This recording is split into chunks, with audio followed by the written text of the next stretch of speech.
많은 성도들이 하나님이 나의 기도를 들으시고 하나님이 내 편이 되어주시고 하나님 나의 모든 삶을 인도해달라고. 내가 하나님 편에 서서 기도할 때 하나님 우리를 지켜주시고 분명히 하나님이 나와 함께 하여 주시고 있습니다. 자, 오늘 우리에게 주신 하나님 말씀 시편 32편 5절에서 11절입니다.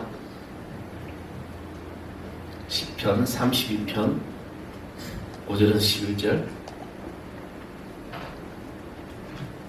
다 찾으셨으면 제가 한 절 여러분이 한 절 이렇게 공부하겠습니다.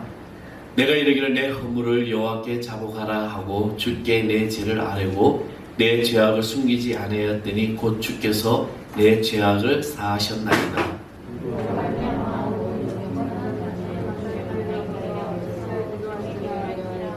진실로 목수가 범람할지라도 내리지 못하리이다. 주는 나의 은신처이오니 환난에서 나를 보호하시고 구원의 노래로 나를 두루시리이다.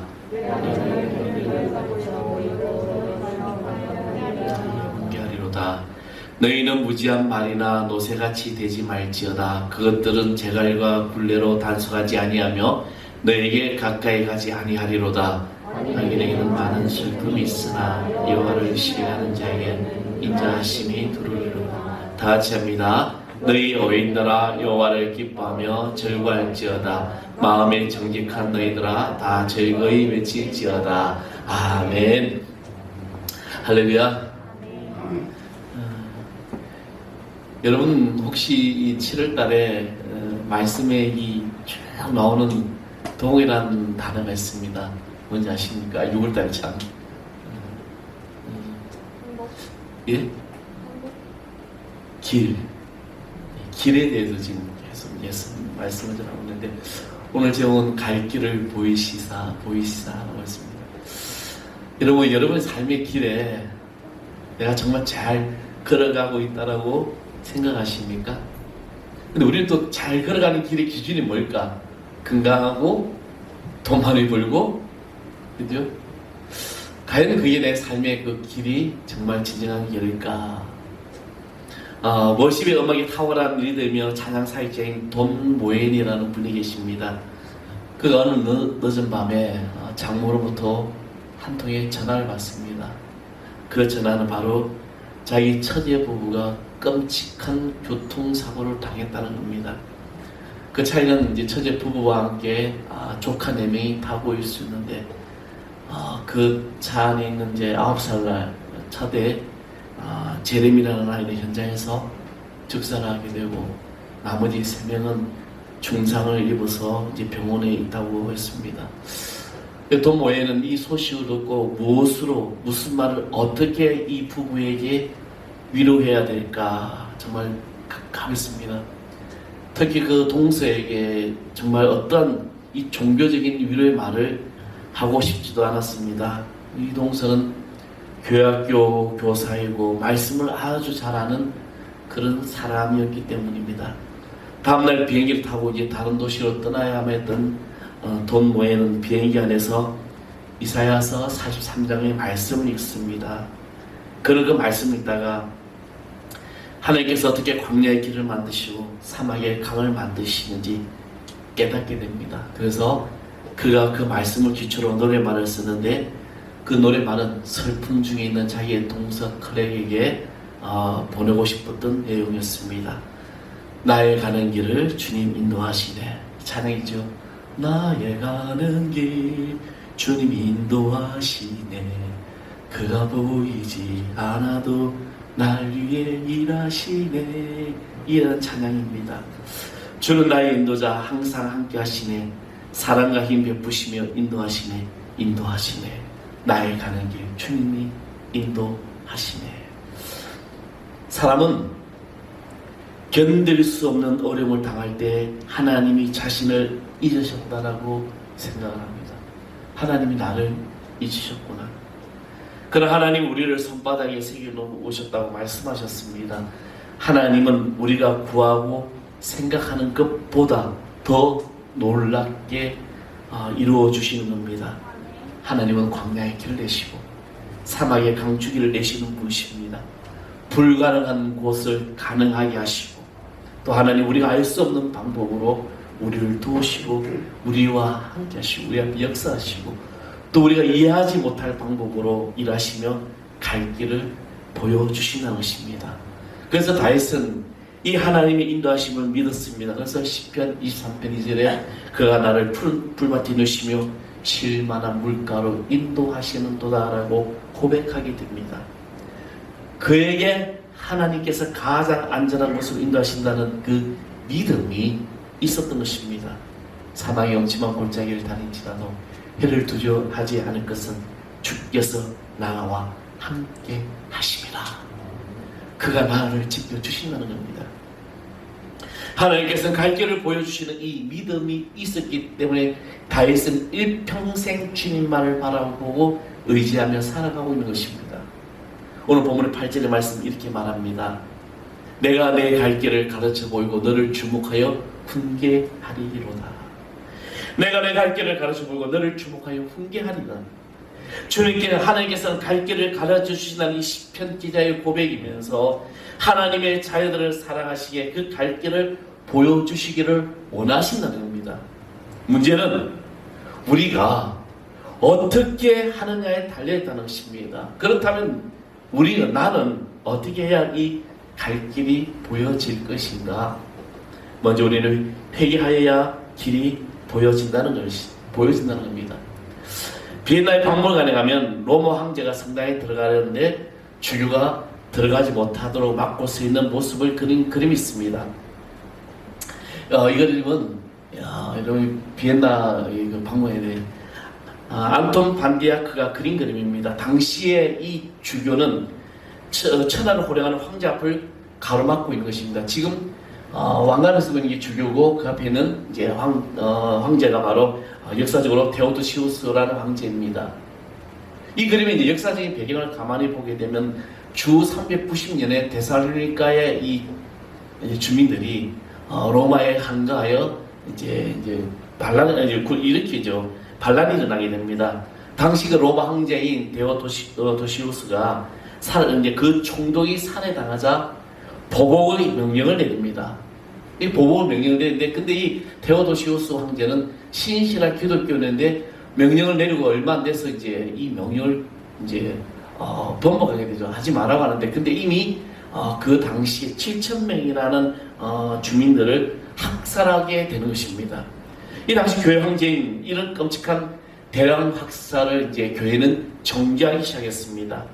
그 일이 있은 지 얼마 안 돼서 데오도시우스 황제가 밀라노에 갔다가 그 성당 앞에 들어가려고 하는데 성당이 죽인 암보로시우스가 이제 지금 막고 있는 모습이 바로 이 그림입니다.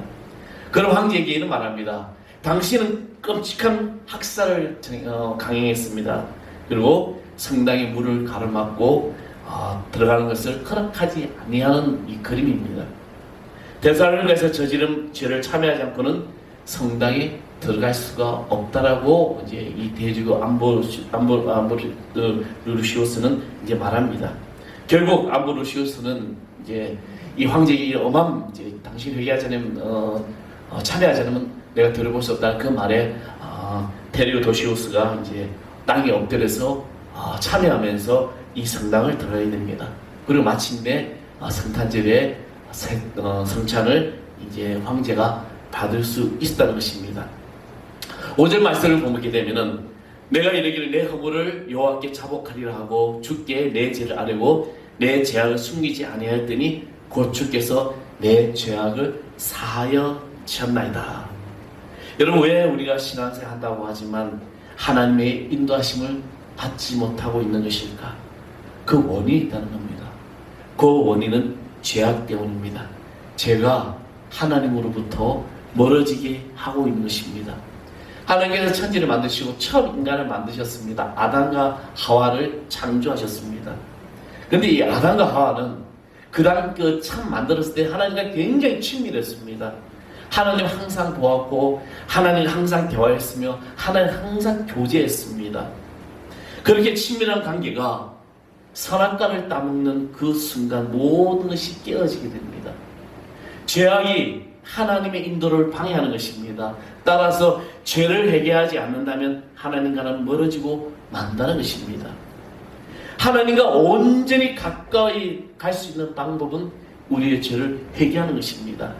갈 길을 인도받으려면 하나님과 사이의 죄악이 사라져야 한다는 겁니다. 그래서 죄와 허물을 사함받는 사람만이 하나님의 인도를 받을 수 있다는 것입니다.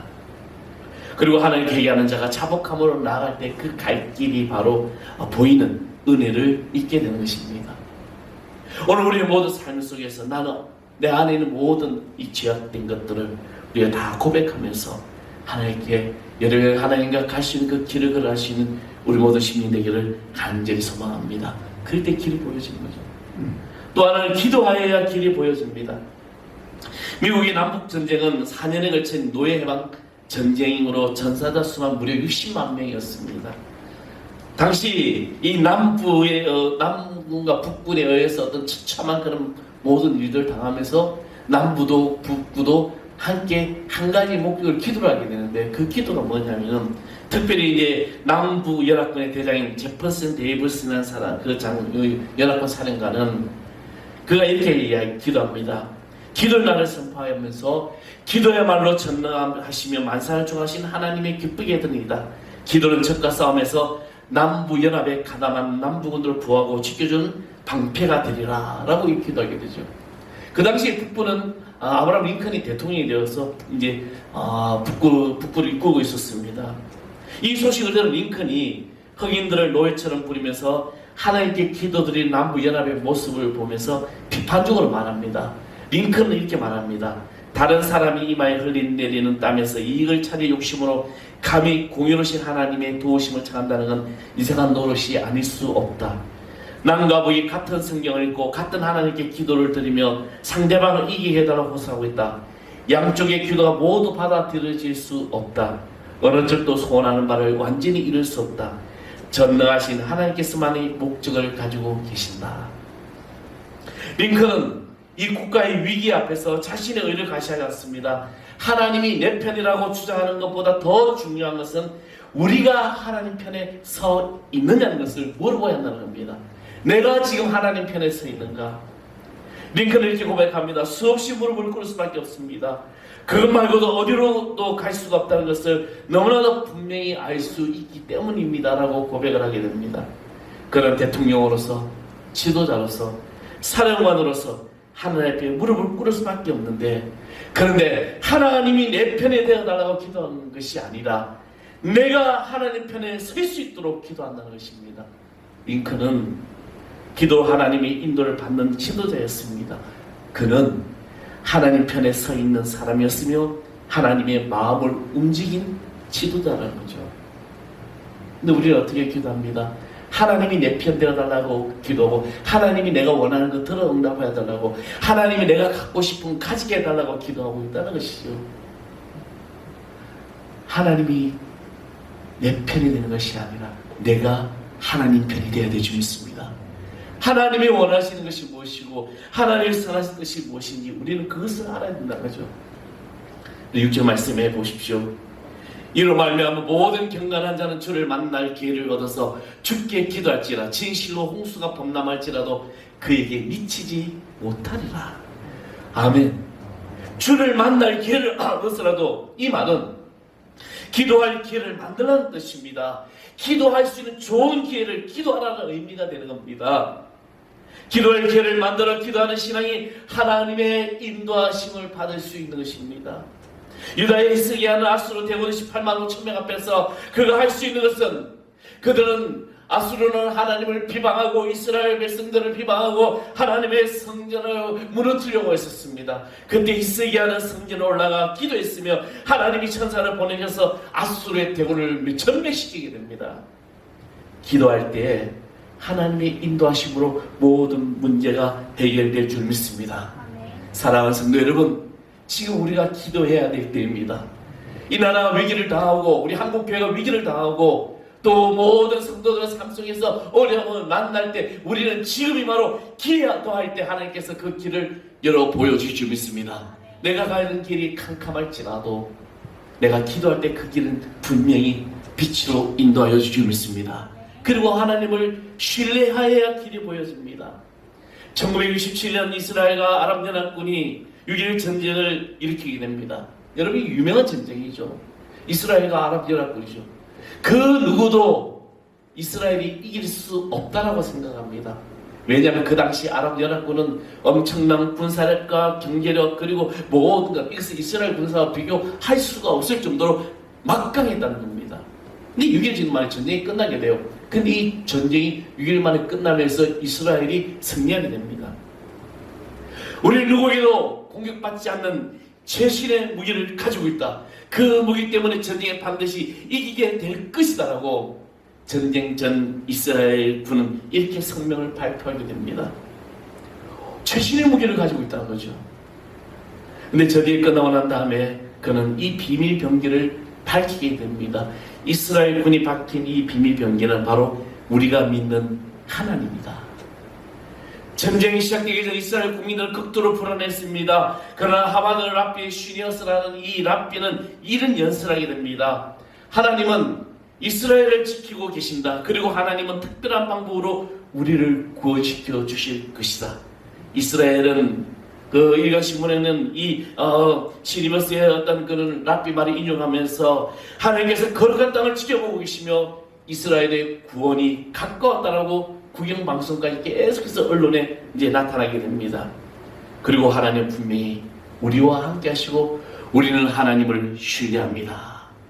모든 이스라엘 백성들은 그 말에 신뢰하게 되고 하나님을 의지하게 됩니다.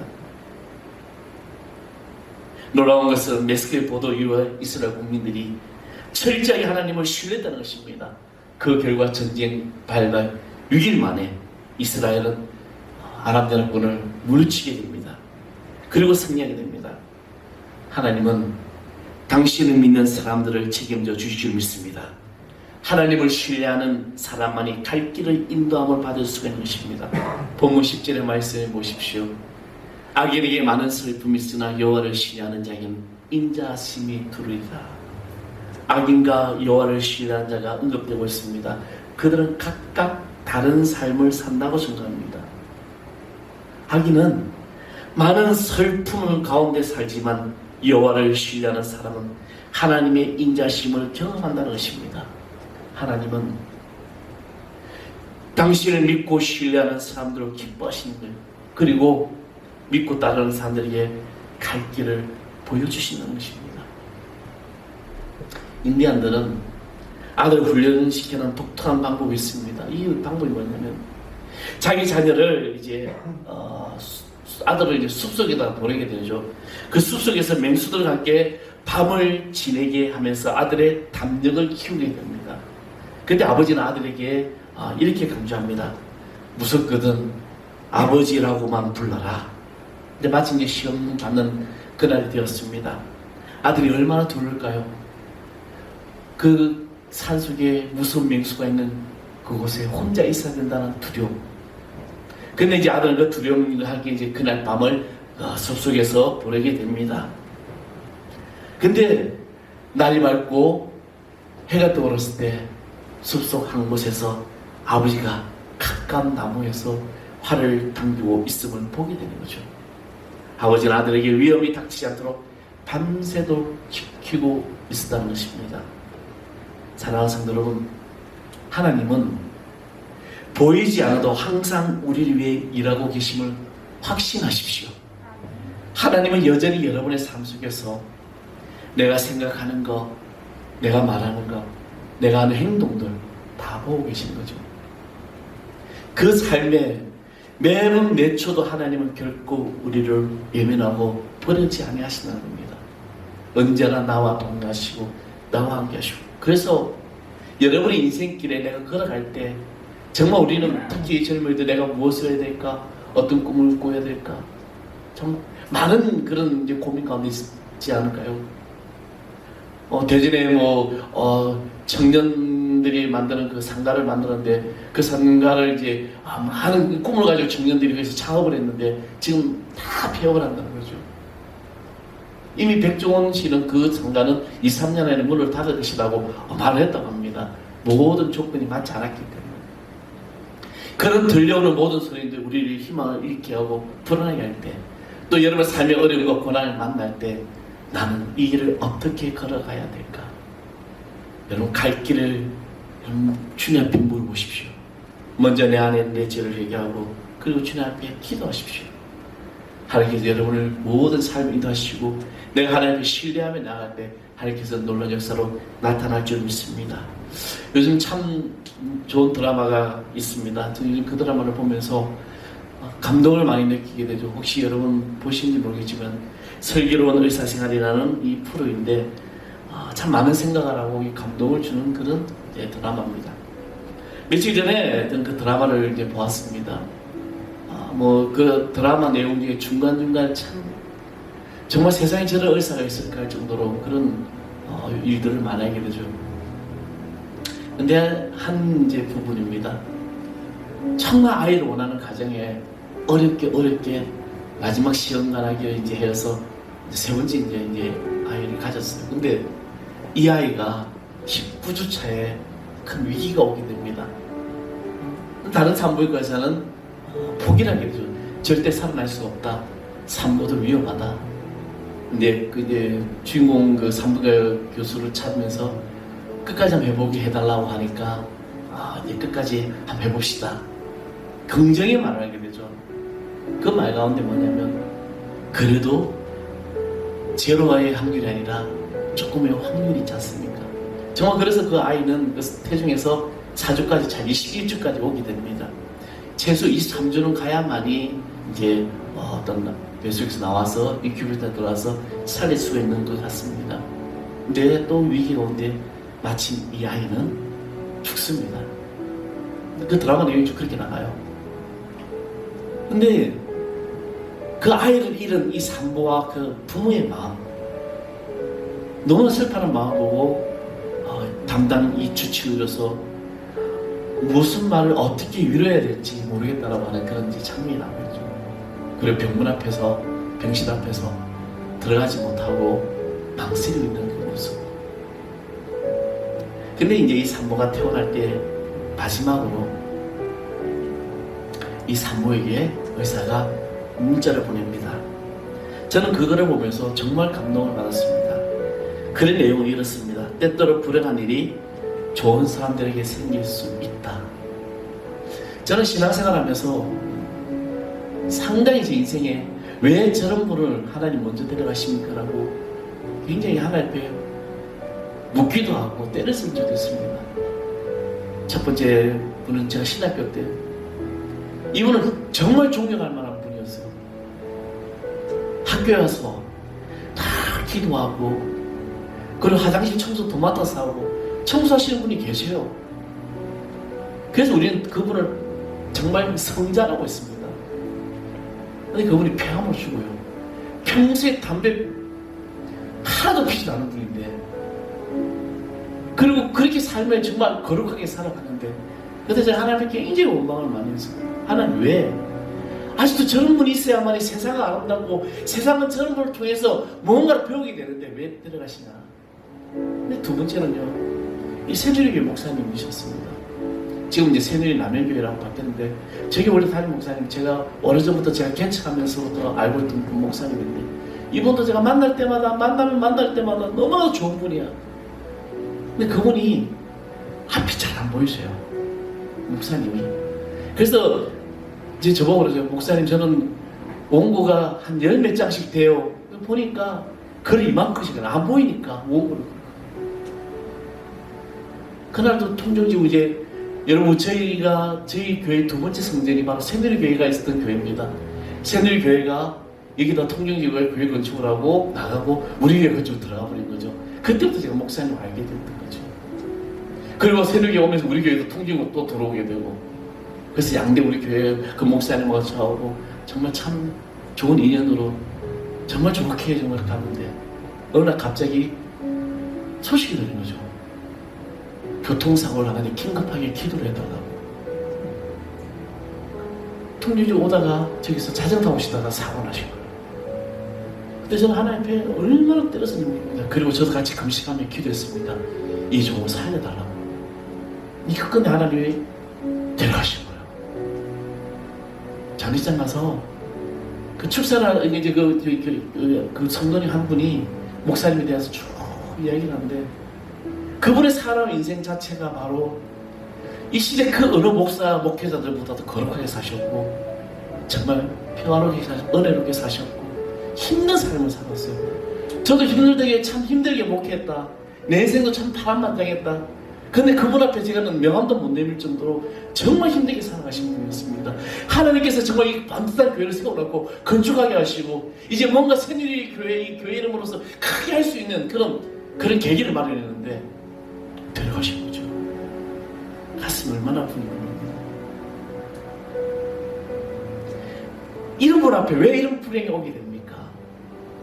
때로는 이 선한 일을 하는 이들에게 왜 불행이 옵니까? 하나님을 이렇게 잘 믿는데 왜 이렇게 힘든 일, 고난이 오게 됩니까? 그래서 저는 그 대사를 이렇게 바꿔봤습니다. 때때로 고난이 주님을 믿는 자들에게 일어날 수 있다. 주님을 믿는 자들에게. 사랑하는 성도 여러분, 인생의 앞길이 보이지 않고 여러분의 모든 삶에 내가 하나님의 반복대로 하나님의 일을 선하게 하나님의 뜻대로 살아가야 했음에도 불구하고 어려운 일을 만나고 환난이 올지라도 분명히 하나님은 우리를 책임져 주시고 우리의 길을 인도해 주실 믿습니다. 하나님 앞에 신뢰하고 기도하고 나가십시오. 여러분 정말 그 길이 캄캄하고 보이지 않을 것 같은 어둠이 있을지라도 주님은 그 길을 여러분과 함께 동행해 주고 있습니다. 내 옆에 서서 나와 함께 걸어가시는 거죠. 내 생각으로 내 판단으로 내 자아로 하지 마십시오. 아까 링컨의 그 기도가 뭡니까? 하나님이 내 편에 되어달라가 아니라 내가 하나님 편에 설 수 있게 해달라.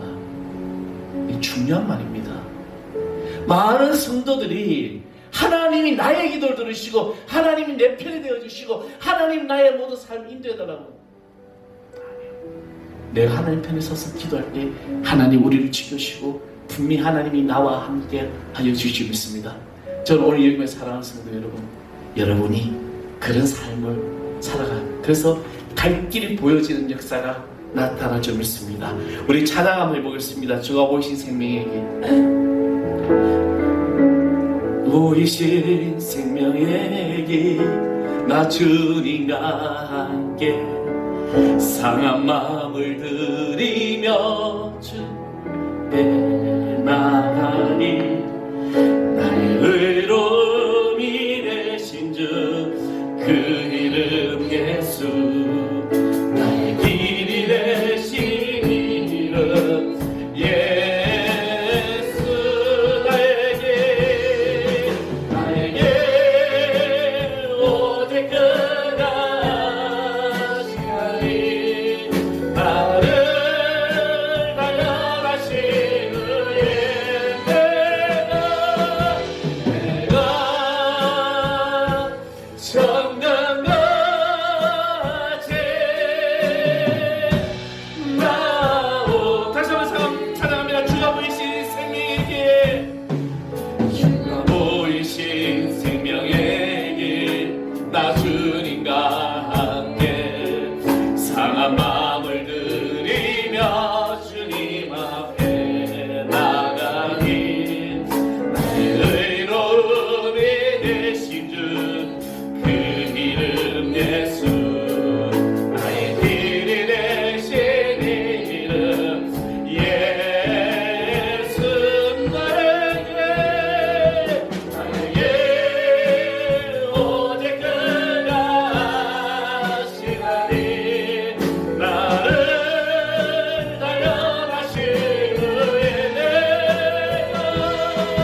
방황하고 나갈 때마다 주님께서 저희들의 심령으로 만져주셔서 주님이 그 주신 길을 걸어가시는 하나님의 귀한 자녀들 되게 해주시옵소서. 험한 세상에서 결코 쓰러지지 아니하고 믿음의 아버지의 말씀을 붙잡고 회개하며 통하며